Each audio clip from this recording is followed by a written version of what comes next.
the scale of this attack, I mean, when you saw the aftermath, you saw the damage that was done to the cars, to the convoy.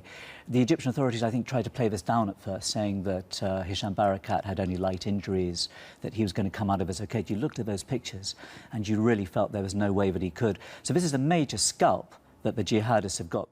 He was one of the main architects, one of the main enforcers of this huge crackdown against the Islamists, against the Muslim Brotherhood, but also against the jihadists, the extremists who've used the eradication from political life of Muslim Brotherhood as a rallying call to carry out these attacks.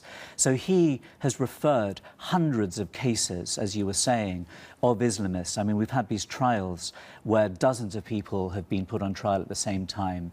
The judicial process has been flawed, and that the leaders, like you mentioned, Mohammed Morsi, I mean, he's had his first death sentence.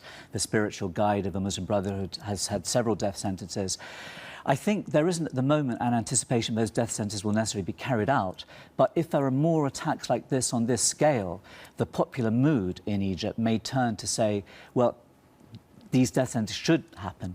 Now, the Muslim Brotherhood, of course, has dissociated itself entirely from such attacks, has said that it remains peaceful, that it doesn't encourage the attacks, is not involved in these attacks.